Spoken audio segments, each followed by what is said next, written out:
tonight Labour's former Home Secretary Alan Johnson, the Liberal Democrat Business Minister Joe Swinson, the Conservative Chairman of the Select Committee on Public Administration, Bernard Jenkin, Christine Blower, General Secretary of the National Union of Teachers, and the Mail on Sunday columnist Peter Hitchens, and we're grateful to him for coming in at short notice to replace the Daily Mail deputy editor, who is indisposed.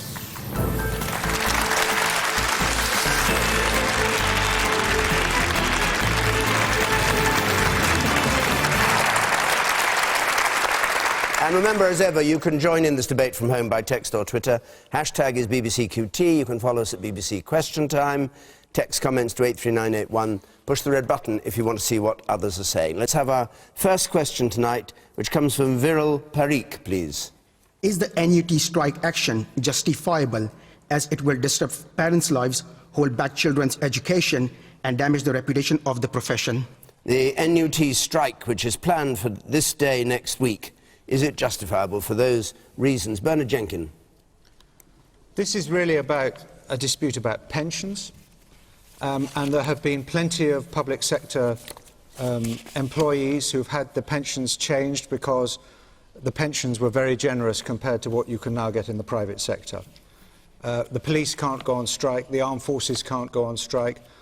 I don't think it's right that teachers go on strike. What about the inconvenience it causes to others, not just disrupting the children's education, but to the parents who have their working lives disrupted and possibly affecting their incomes? No, it is not right. And it is an extraordinary thing. There are some teaching professions, some teaching associations who don't agree with strikes. They're not going on strike. It's only the NUT that is organising a strike. And I think it's unfortunate that a profession as important as teaching is infected with this kind of old-fashioned 1960s adversarial labour trade union approach to resolving disputes.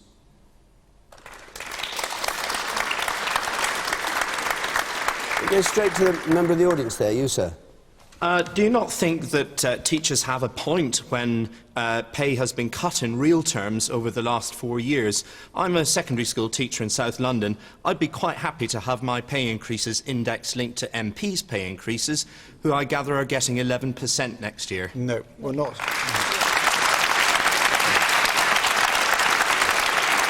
Are you going on strike? Are you going on strike on Thursday? I beg your pardon? Are you going on strike on Thursday? I'm not. I'm not a member of the NUT, but I would do if my union sanctioned it. But your union's against it? My union hasn't balloted its members yet, the Association of Teachers and Lecturers. Christine Blower, you're a big recruiting sergeant for him. Yes, if you'd like to join.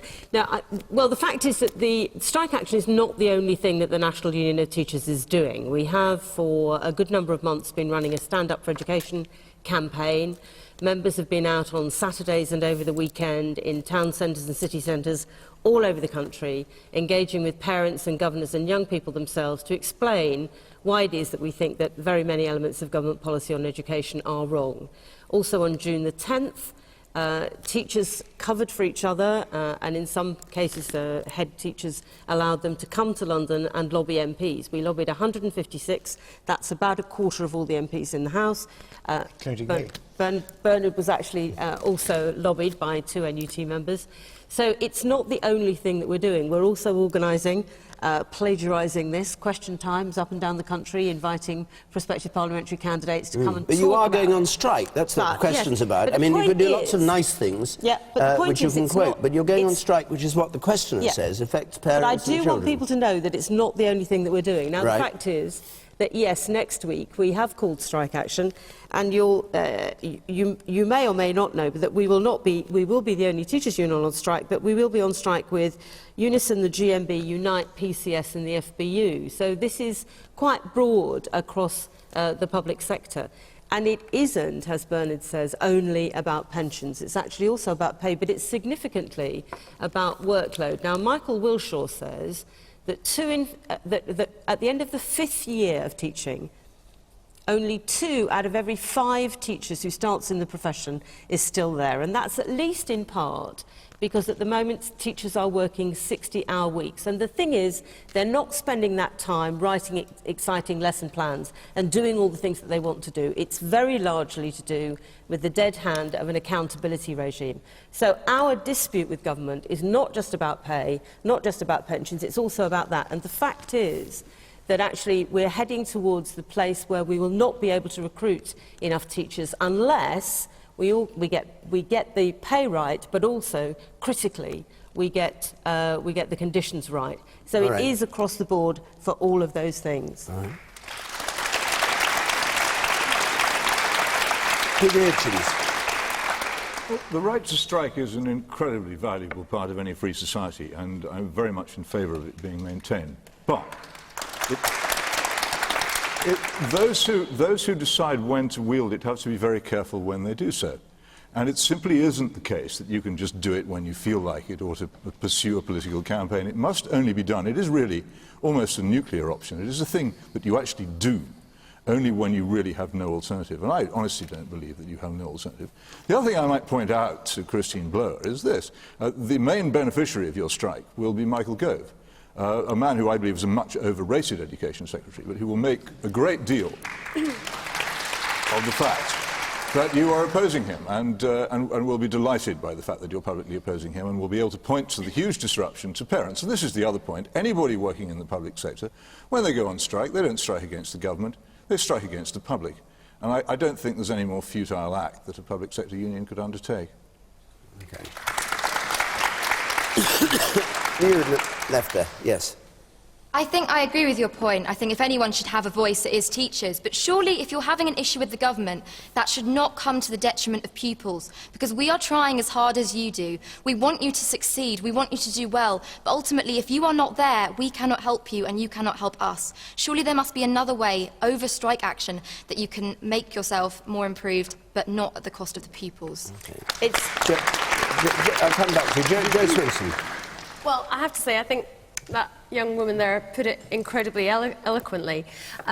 You know, Christine is right that trade unions do a huge amount of good in our society, and I think when we focus on the strike ballots, we actually are focusing on the one bit of what trade unions do that is actually quite a small part of what they do, because they generally play a very important role in workplaces, in resolving disputes, in training and so on. And actually I think the other things that trade unions do are more effective for achieving the goals.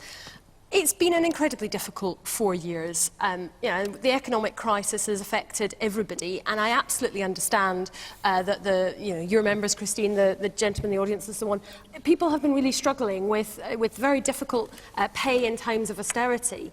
And we've been trying to do what we can as the government to make things a bit better, cutting taxes for people on low earnings and so on. But there's no getting away from the fact that it is incredibly difficult. But that is the case for people in the public sector. It's the case for people in the private sector as well. And as that young woman said, there is ultimately a very important job still to be done in educating the next generation. So I think it's incredibly regrettable that this is going to be happening. I hope it is just one day and will be able to be minimised in terms of the disruption to pupils and parents of younger pupils. And I hope that the NUT can actually get back around the table and have the discussions constructively with government to try to find resolutions to these issues. Okay. The man up there with the beard, you sir, and the T-shirt on, yes. I just think it's really important to note that no teacher actually wants to go on strike. They all value their work. But when Michael Gove repeatedly disvalues or doesn't credit professional opinion and professional advice, what else do you expect the teachers to do to have their voices heard? All right, let me just come to Patrick Jenkin on that, because I point against Troy, and I'll come to you, Alan. Well, I thought it was about pensions and pay, but actually it's sounding a more and more political strike as I hear more and more being talked about. And in fact, the Stand Up for Education campaign, I mean, I looked at the leaflets, there was very little about improving literacy and numeracy in that campaign. That's not the style projected by the National Union of Teachers. I think trade unions are very important. I think it's very important that trade unions should represent the interests of their members. But this strike is not right. But what about the Michael Gove point? Just make your point again, because you say that it's the only way of getting at Gove, is what you're saying. He has repeatedly ignored all the professional advice about how to handle teaching in this country, and yet... But I think you'll find that that's been said about virtually every education secretary for about 20 years. No more. Michael Gove, so much compared to anyone else. I think they said it about Labour education secretaries. All right. Alan Johnson. Well, I'd like to You had this job at one point. where Peter started, because the question was, is it ever right to go on strike? And it's a part of it's an important part of a mature democracy. It wasn't. The question was, is this strike justified in view of the disruption it causes? Sorry, I misheard you. But look, it's no good everyone saying the right to strike is absolutely important. It's a fundamental part of a healthy, mature democracy. And every time someone's going on strike, you condemn it. So in terms of this particular dispute, the lady there is absolutely right. A union no longer takes strike action, if it ever did, without considering the pros and cons. For a start, it has to be balloted industrial action, so you have to prove that you've got your members' support. And in terms of what's happening at the moment to people's pay and conditions, there's a good argument for a stronger trade union movement in this country rather than a weaker one. And there's also a good argument about how restrained trade unions have actually been in this country. If you look at other countries that have been going through the kind of austerity we've been, there's been a great deal of restraint. I understand this industrial action, and two principal reasons. Health workers are coming. Yes. Health workers you're in favour are coming. Of the strike? Yes. Yeah, okay, great. Okay. The sky didn't fall in. You know, the world didn't end. I think a union that balances their responsibility towards parents as well, and that's always because you can turn public opinion against you. But when you look at the fact that in the health service, the recommendation of the pay review body, which has never ever been rejected before, was rejected by Jeremy Hunt, and he said that health workers couldn't get a 1% pay increase if they were on the incremental scales. If you look at teaching and you see what's happening with performance-related pay introduced into schools, which is affecting your children because the bureaucracy that goes with it. I guarantee that in 5-10 years' time we won't hear any more about performance-based pay. It's a phase that I hope they're going through and will come out the other end. These are big issues for people. They're taking one day's industrial action to draw attention to it. And given all the frustrations they faced, I think that's absolutely defensible. Right.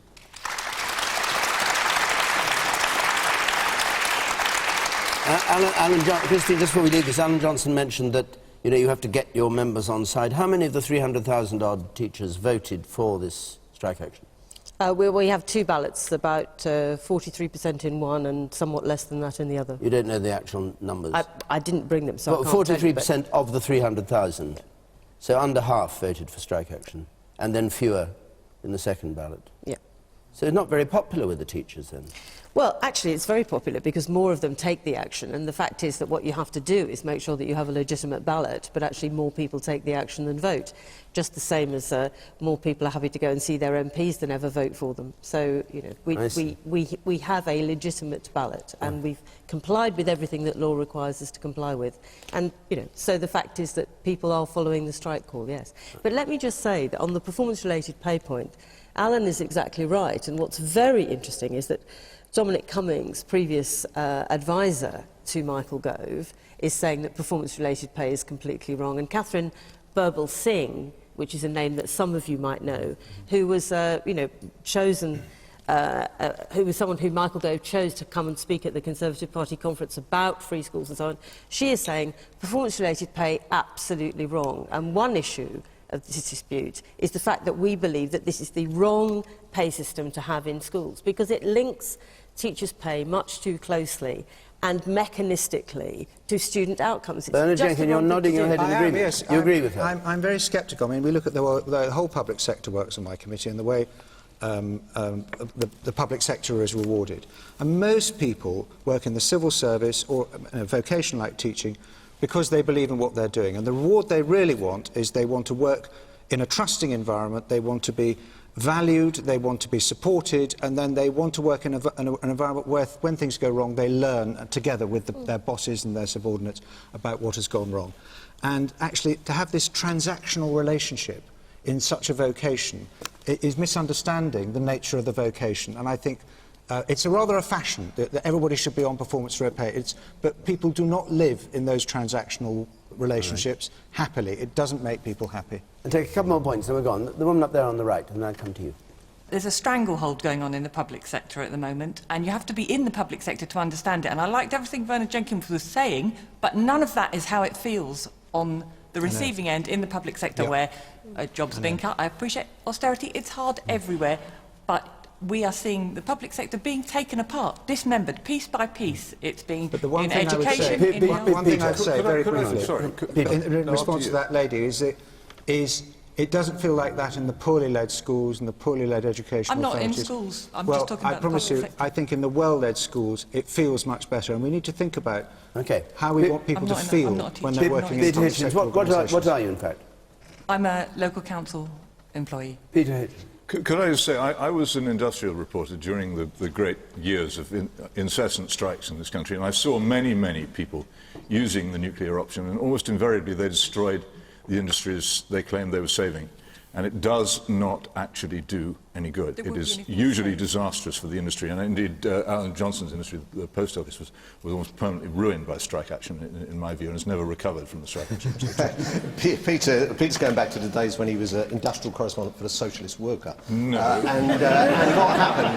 And what happened? Every time we had a strike, we had Socialist Worker outside saying, spread the strike, don't resolve it, spread it. My understanding, Peter's right about one thing, things have changed dramatically since the 70s, and there's things that I think we did in the 70s that when I was in my tank top and flares, I said in the trade union movement we should have done. So, you know, there's not a consensus about these issues, but certainly now, when people are very closely regulated in this country, when unions are probably more regulated than anywhere else in the world, to get to the stage where you're taking strike action is very different to the kind of walkout days that we remember, Peter, from the 70s. All right, let's move on to another question. This is from Diane Squires, please. Diane Squires. Is David Cameron a hero for standing up to Europe? Is David Cameron a hero for standing up to Europe?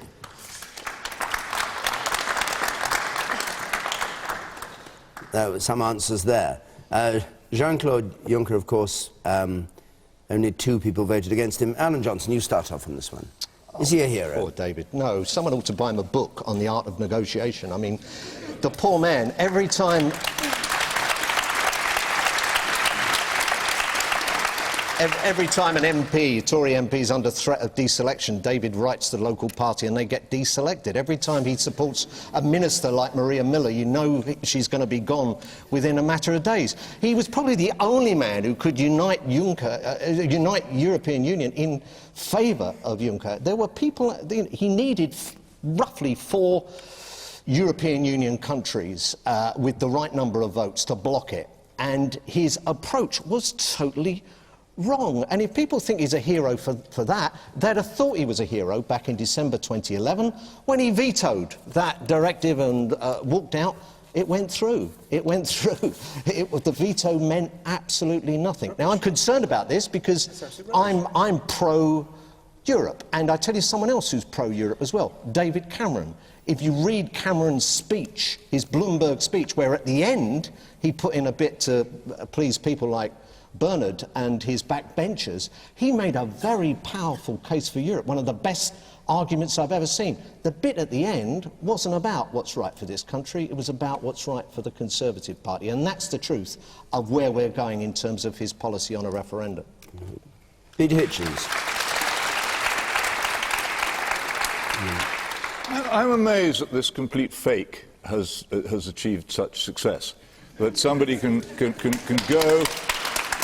And somebody who, as Alan rightly says, loves the European Union, the words European Union run through him as they run through a stick of rock.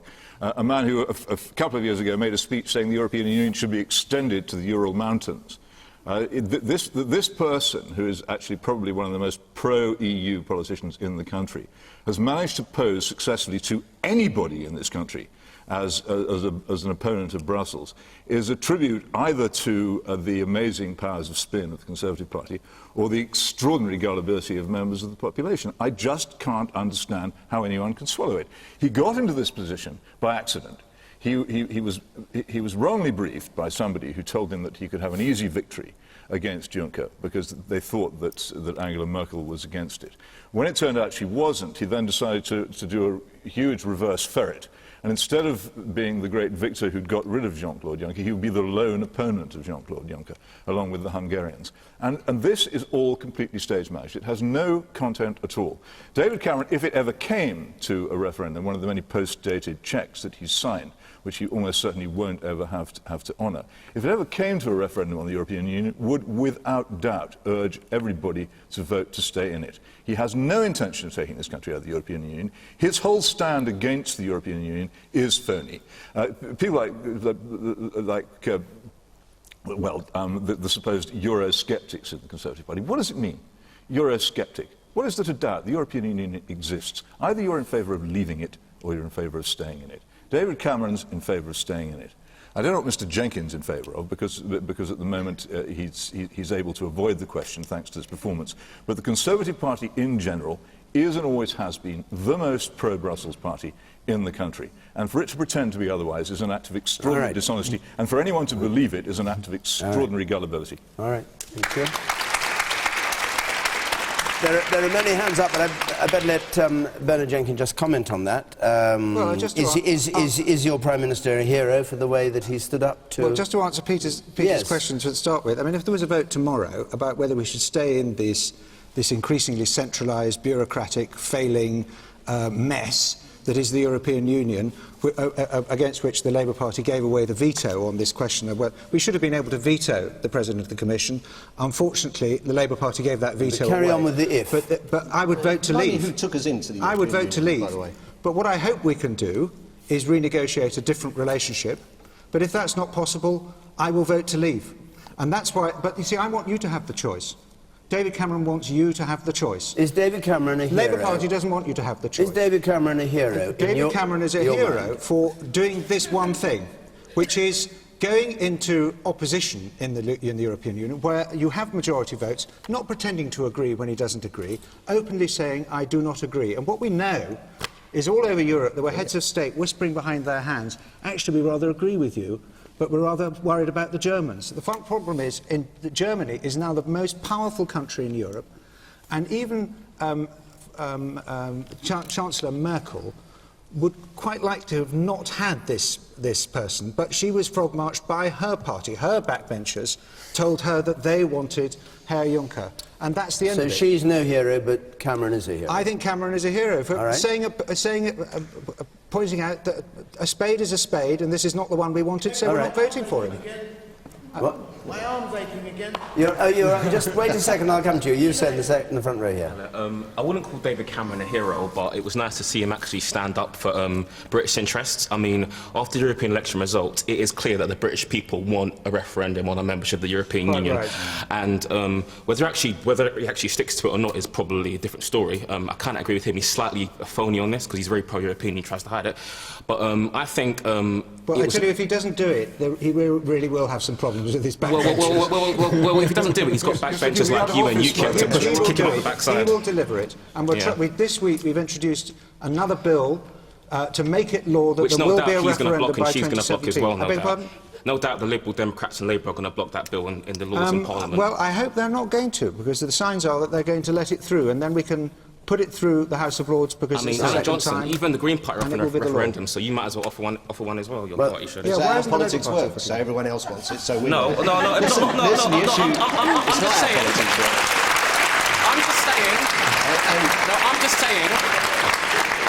I'm just saying. A referendum is in people's interest. Yeah. My generation's never had a say.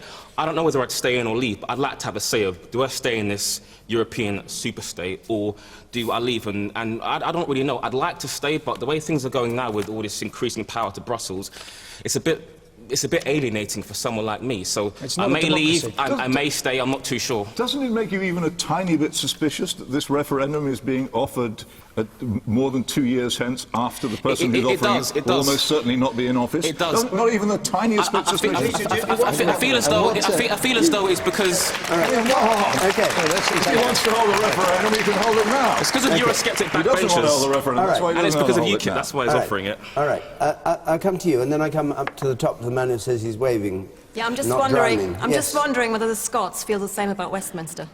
Maybe they do. Whether the Scots Scots feel the same about Westminster. But they're actually having a referendum, you see. Yeah, They are. Theirs is actually happening. But it's a good question. David Cameron. It's a very good question. It's a very good question, because I would say that I hope the Scots are going to vote no.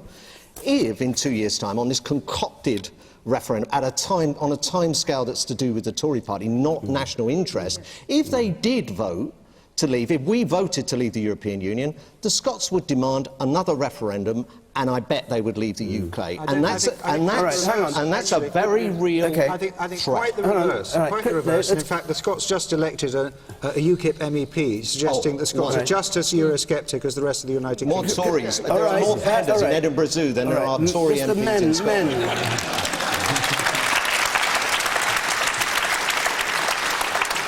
Men on the panel, just give way to the women for a moment. Christine Blower, you cited Unite, you're going on strike with them, you cited them with approval. They've asked for Labour to have a referendum on the EU. McCluskey wants it. Would you join him in going for a referendum? It's not the policy of the NUT to have a referendum. We don't have policy in this area. Your policy? But in terms Your of policy? As a politician yourself? Well, I'm in a very interesting position, which is that when we very first went in, I voted no. But I now think that it's absolutely right for Britain to be in Europe, and if there were a referendum, I would actually personally vote to stay in. But that isn't the policy of the National Union of Teachers. We don't have policy in that area. No, but you've said personally you would vote to stay in. Would you like to see Labour offer that choice? You're speaking personally, well, is it not the General case Secretary that, of the NUT? that what the Labour Party has said is that if there were very significant changes to treaties, that there would be a referendum? And it seems to me that that is a reasonable position, that if there is a significant change in terms of the relationship, the way Europe works, that might be a point at which you make a decision. I happen to think the idea of offering a referendum in, beyond the next election is a bit phony, and I think it's destabilising and unsettling. But Mr. McCluskey says, so long ago. Mr. McCluskey says that Ed Miliband's going to have a difficult job explaining why he's not joining other parties in offering the British people a vote on something that's clearly a growing source of public concern. £12 million. But that's So they should do it. They should agree. He doesn't dictate policy. And that is the policy of Unite, but it isn't the policy of my union. Joe Swinson.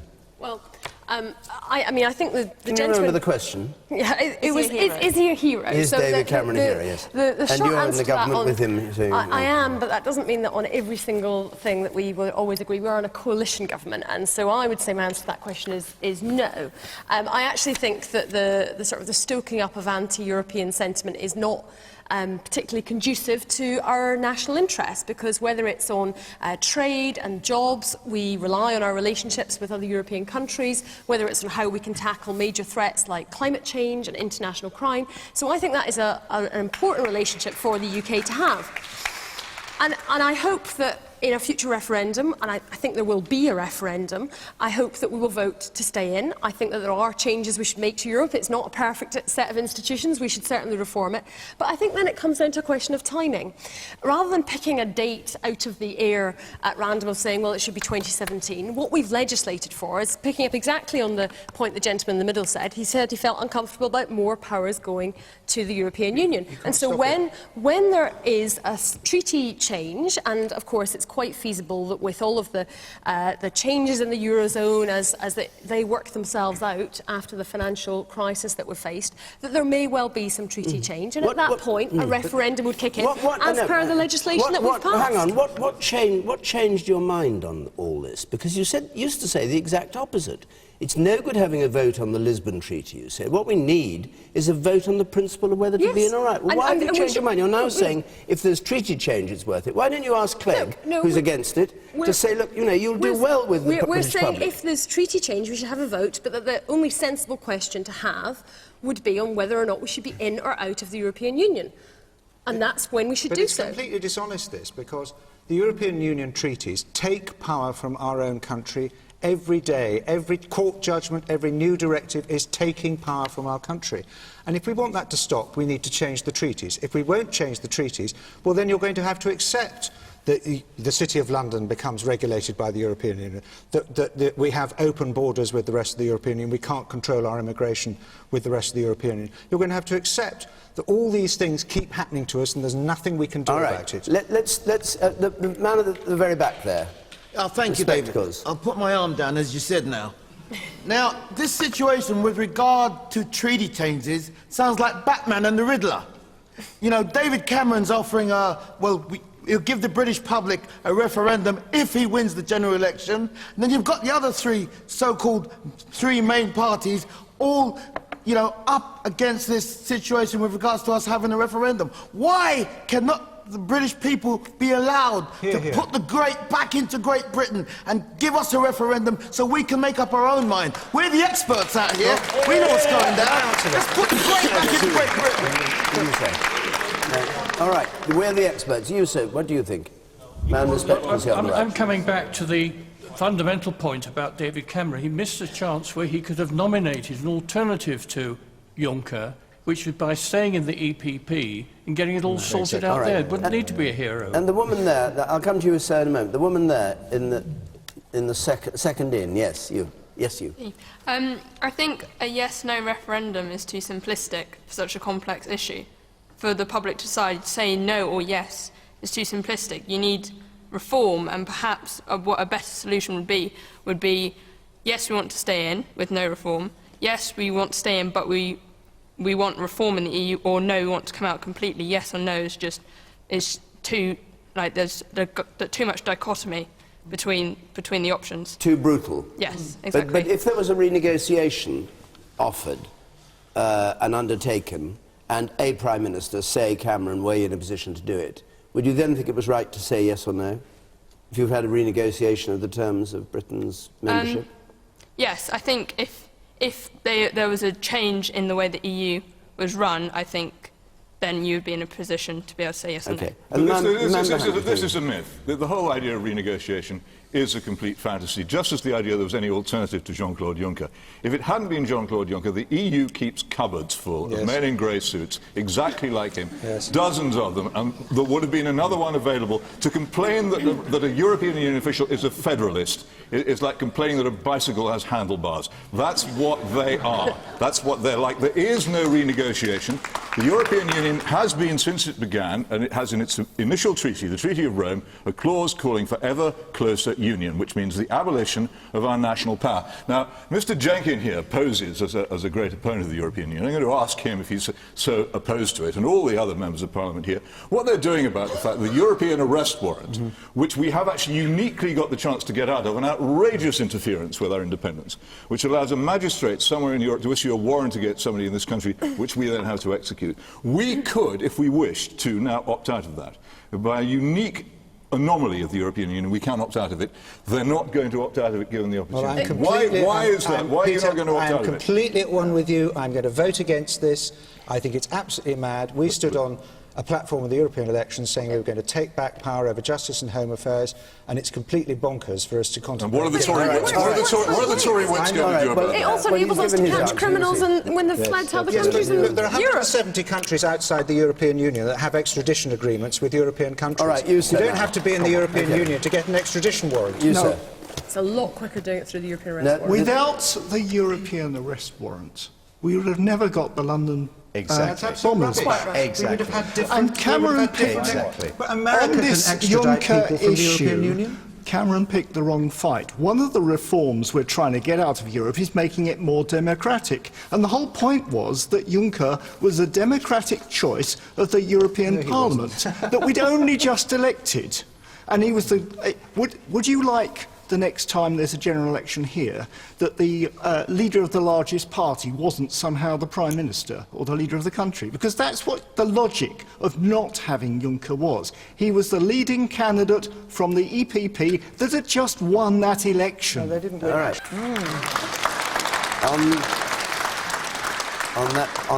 On that puzzle, we'll go on to another question. Rosemary Hafiz, please. Rosemary Hafiz. The Croydon MP, Richard Ottaway, has suggested that residents who can't afford a house in the area should move to Manchester. Do you agree? Yes, this was Richard Ottaway's view.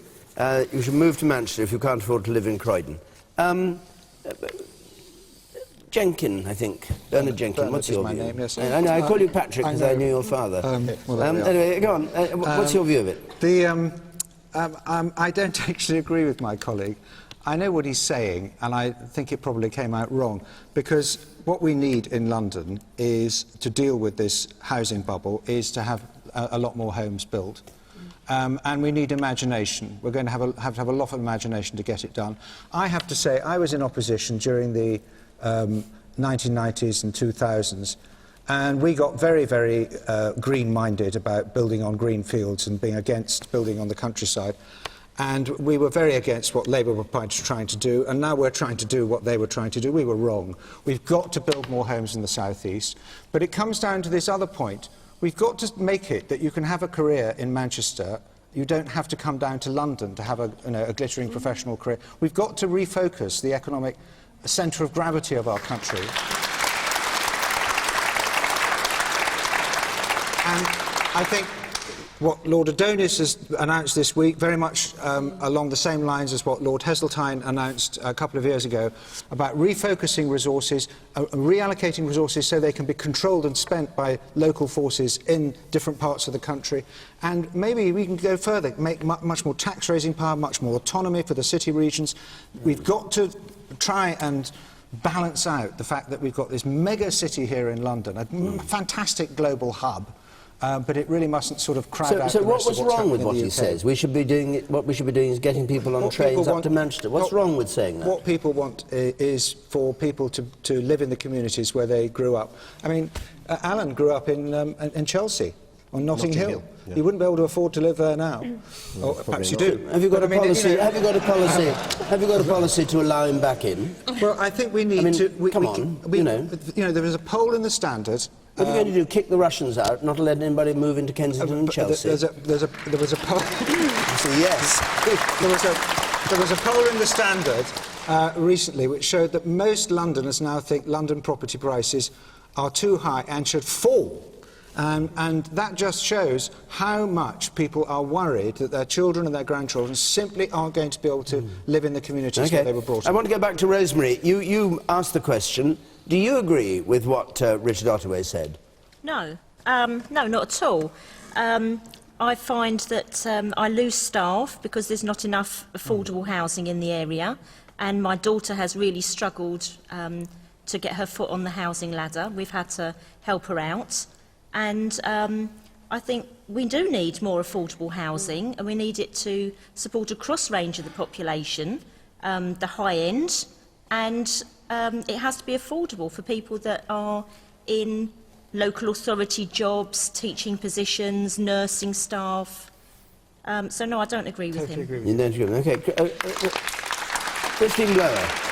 Well, I have an astonishingly large measure of agreement with what Bernard Jenkin says. I mean, the fact is that the Royal Institute of Architects this week brought out a report saying that we need to build 300,000 homes a year for the foreseeable future because we just haven't been building enough, and that we do have to think about whether every bit of the green belt is actually doing what it needs to do and where we do decide to build. But critically, we have to make sure that there are affordable houses for people who want to stay in the area where they grew up. For example, I live in Hammersmith and Fulham, where almost all the development over the past 8 years has been distinctly unaffordable for anyone who actually, are the sons of daughters of working people who live in Hammersmith. And how do you achieve it? How do you achieve it? Right.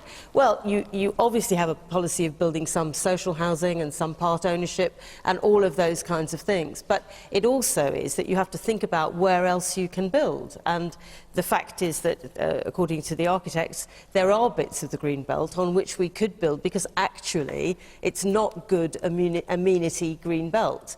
So we have to use all the brownfield sites we've got, but also we have to make sure that there aren't, and I believe that there still are very large numbers of these, that there aren't large numbers of unoccupied houses in city centres, whether they're in London or whether they're in Manchester. And absolutely, I think that we shouldn't be focusing everything on London and the South East. I don't personally want to go and live in Manchester because I live in London and have lived in London for a long time. But I do want there to be sufficient housing in Manchester for those young people who grew up in Manchester to be able to move out from home and actually sustain themselves in their own home on the kinds of jobs that they can get. Yeah, I mean, Ottaway's point was that it was much cheaper to live in Manchester and you should leave London if you can't afford to live here. But the point is that there is no reason why people should have to leave London if actually they want to live in London. Well, Manchester is a vibrant and wonderful city, but I don't think people should be forced to move to entirely other parts of the country. They are in the BBC. The BBC forces them all to go and live in Salford.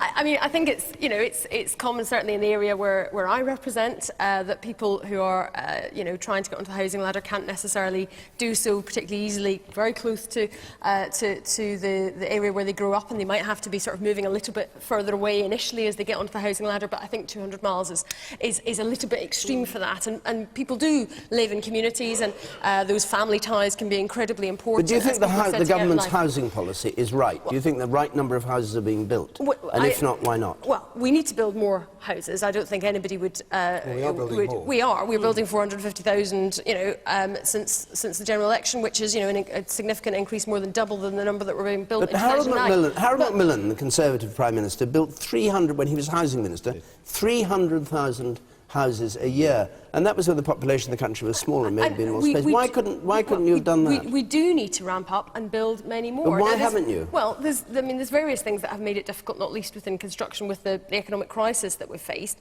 We're looking at more garden cities to have, you know, new places that can actually, on, you know, good transport lines that can become new hubs and new communities that can be built. I think we need to get a lot more inventive with brownfield as well. I mean, it always strikes me, and I never cease to be surprised in London, in some of the little corners where it's, you know, it's in zone 1 or in zone 2, and yet you've got sort of derelict buildings that don't seem to be anything having done. I don't want to stop you in full flow, but what do you do? Because you can say we haven't built houses as a government, but actually it's the developers who do the building. What can you do to get developers to build on these brownfield sites, on these areas where they seem unwilling to do? Or are you saying that actually government should build houses, that councils should build more houses? Councils also should. I mean, for example, one of the things which Nick Clegg set out very clearly in terms of our plans for the future is to say that we need to be making sure, once we've dealt with the deficit, that we're changing the way the fiscal rules are to make sure that we particularly have investment and we borrow to invest in house building, because we do need many more homes. That's ultimately the only solution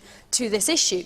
I think one of the other issues in London is the number of properties that are being bought up by foreign investors and not even necessarily even lived in, but you've got sort of empty properties. Well, what we have done is, you know, we've increased stamp duty in such circumstances to 15%, but, you know, do we need to look at whether there's more things we need to do? We want to introduce a mansion tax on properties over £2 million, because, you know, high-end property is very under-taxed as well. So there's a range of different things we need to do, but we also need to stop London being the centre of the universe as far as our kind of mindset is concerned. There are lots of different corners of this country that have a fantastic amount to offer. The creative industries in Manchester, financial services in places like Leeds or Edinburgh, and I used to work in Hull. Hull is wonderful too, and we need to get into a way of appreciating all of the UK. Can we stop? Right, there's one in the front row. I think there's a bit too much emphasis on houses and not enough emphasis on homes, because at the end of the day, my best friend, he had to leave his childhood home, he had to go do a squat well session up in Clapham, and now he can't go back there. At the end of the day, people need homes, and if you're going to build houses, you then actually need to build a hospital, you then need to build a school for people to go to, you need infrastructure, you need to build a community. There are so many empty houses sitting out there. Croydon do ghost tours of all the empty buildings, so you've got a councillor telling you to leave when you've actually got buildings that are sitting there as empty as Detroit, and it's really not acceptable. What is a ghost tour? It's like... Exciting. Yeah, well, you don't see any actual ghosts, just memories. Well, they show properties that are no longer in use. They go around derelict, empty buildings, and they say, look how good this architecture was back in the day, and we're going to grade 2 list it, but you're not allowed to move in. OK. Peter, just hold on a second. Let me hear from one or two others. The man with the spectacles up there in the third row. Yes, I'd just like to say, I don't think the MP was misquoted at all. I actually think this is a mindset of a number of the Westminster MPs that, you know, when they look at this, I actually think that the easiest thing is for people just to up sticks and go, because it's not in their interest to have those people around. And the trouble is, I don't think it will hit home until the nanny of that person doesn't turn up in the morning and the fire doesn't get put out because there's no fireman round the corner, and that the police don't turn up at his door when he needs cover. Because I think that's the only time that for some of these people the truth will hit home. OK. Peter. Yeah, and Mr. Ottaway seems to have done that thing which none of the politicians on the panel here tonight will do, the terrible thing that politicians are never supposed to do, and told the truth. It's what he really meant.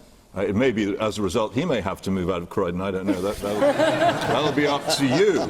But this whole subject is the reason why people like me, I did it before, I'll do it again, have been banging on, as we've accused of being doing, about the European Union, because the reason for our housing crisis is quite simply this, that we have had, thanks to our open borders imposed on us by the European Union, the greatest wave of mass immigration in our national history, begun under Labour, continued under the coalition, and that's why there aren't enough houses. There's another reason for it.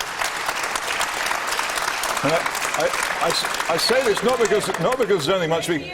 no, I'm not blaming... I'm absolutely not blaming the immigrants. The people who came here... The people who came here were perfectly reasonable to come here. They were encouraged to come here by governments. They came to better themselves. I don't blame them in the slightest. What I blame, if you'll let... He had to move out of his house because immigrants moved in. He had to move out of his house because the council realised they could sell it for £2 million and some rich people could move in. It's nothing to do with them at all at the end of the day.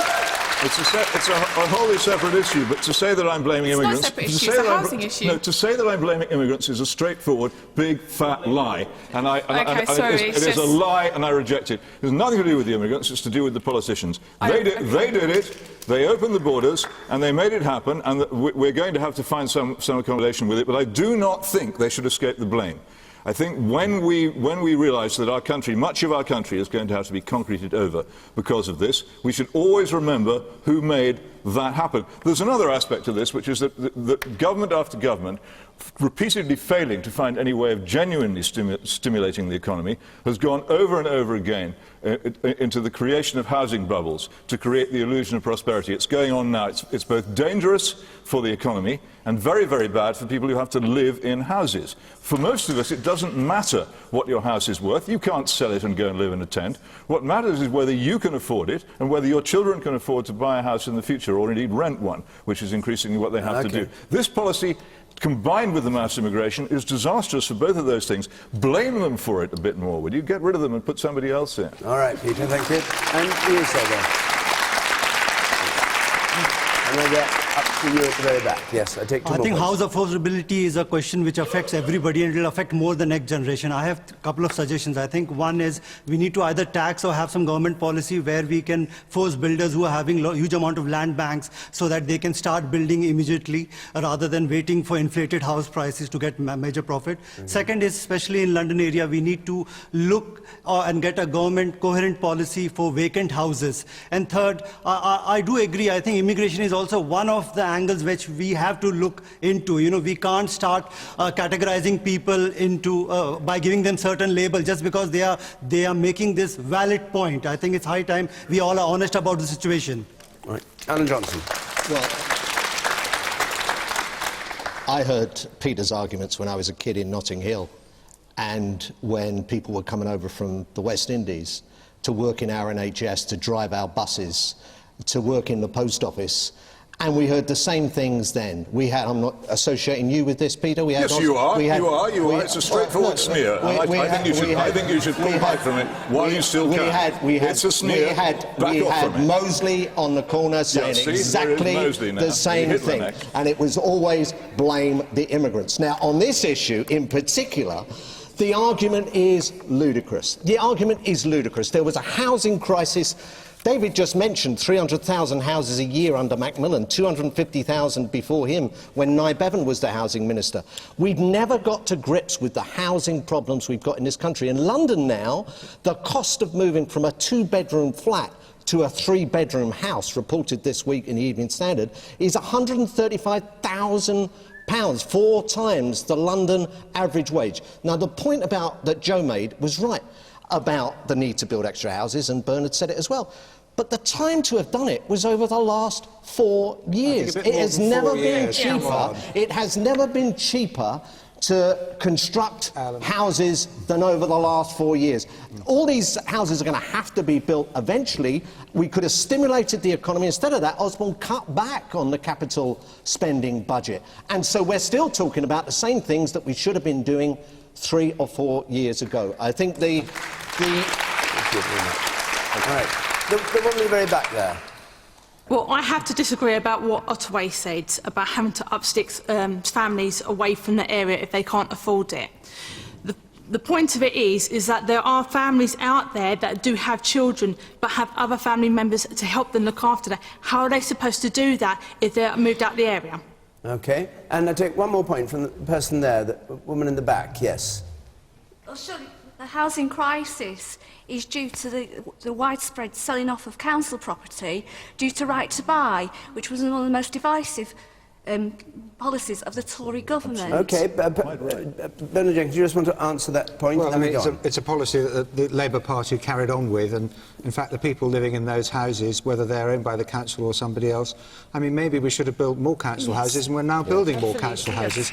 And, but actually, every suggestion that's been made, really, when I said we need some imagination, we're going to have to build really big new settlements, and Boris has got this brilliant idea to who's Boris? Who is Boris?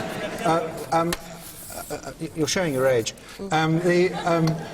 Boris Johnson's got this brilliant idea of moving Heathrow Airport to the Thames Estuary, which would create a huge opportunity to create a new city on the site of Heathrow, build hundreds of thousands of homes and a high-tech city. Are you in favour of this? That is, yes, I very much am. All right, fine. And that is the kind of imagination we're going to need to tackle this problem. But I mean, I just say one thing.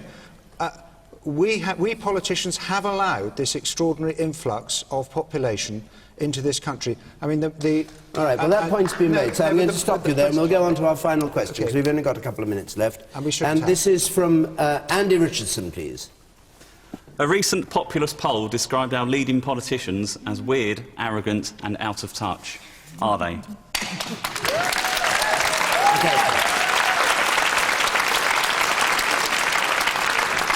Big brief, Bernard, if you would, but you can answer that first. Me? Yes. Is it weird? Well, I mean, given that, you know, about 0.01% of the population is involved in active politics, that does make us pretty weird, doesn't it, Alan? I think we do tend to live in something of a bubble in the Westminster Village. But, you know, every MP goes to their constituency at weekends and deals with everyone's very, very straightforward problems and very difficult problems.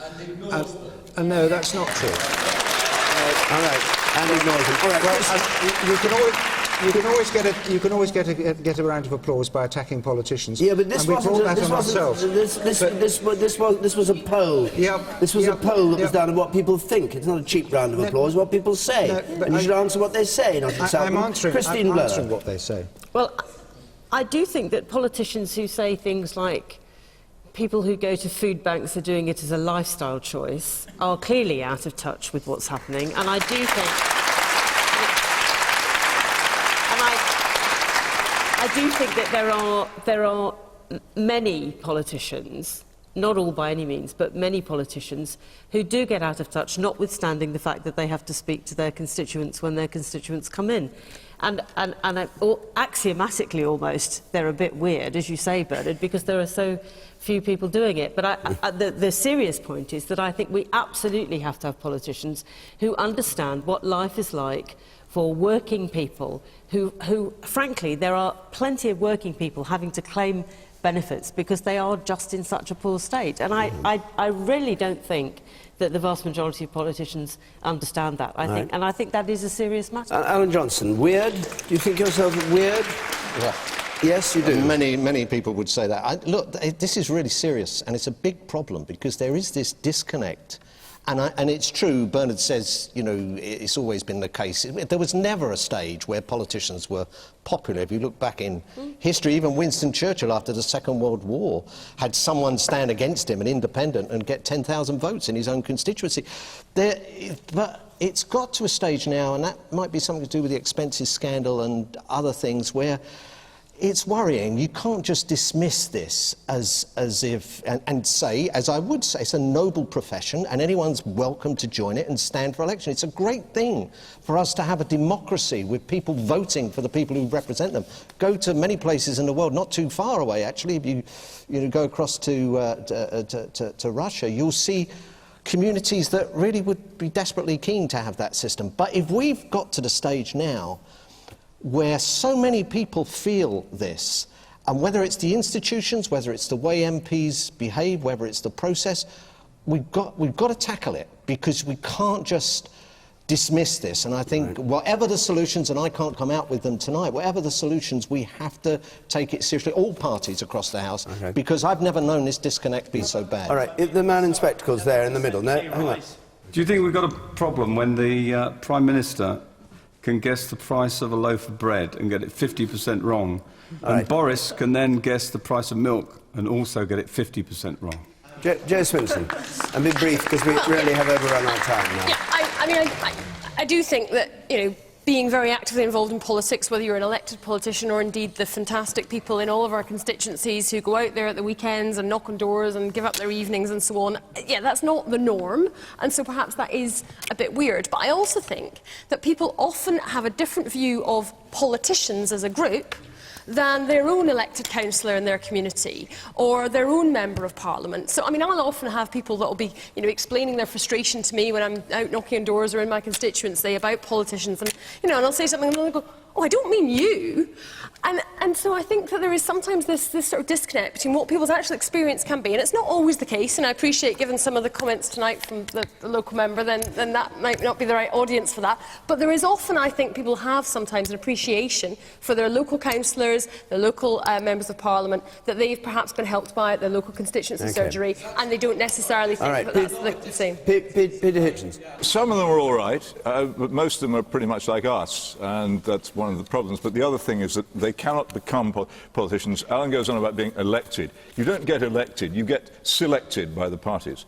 And you cannot get selected by the parties unless you accept various stupid, outdated, discredited ideas which still obsess our political class and which have been exploded in the eyes of almost all the rest of us, which they will not give up. And that is the real reason for the disconnect between them and us. They are still thinking in categories and ideas which were discredited many, many years ago, and you can't get into the magic circle unless you accept that. And until that changes, until these three parties are ejected from Westminster and replaced with ones which truly represent what we're worried about, that won't change. Precisely because of that. Because your party would never select me. His party would never select me. Your party would never select me. It's not, and it is ugly. No, wait a minute. This is so. Do you not see how parliamentary elections work? You vote at elections for those put before you by the major parties. If anybody outside that stands, they haven't a hope. It's that point of selection which is the point at which people. It is exactly the point at which people get into politics. All right. How did Caroline Lucas get elected in Brighton? Well, how did she get elected? Because it's Brighton. How did Dick Cavell get elected? All right. Hour is over.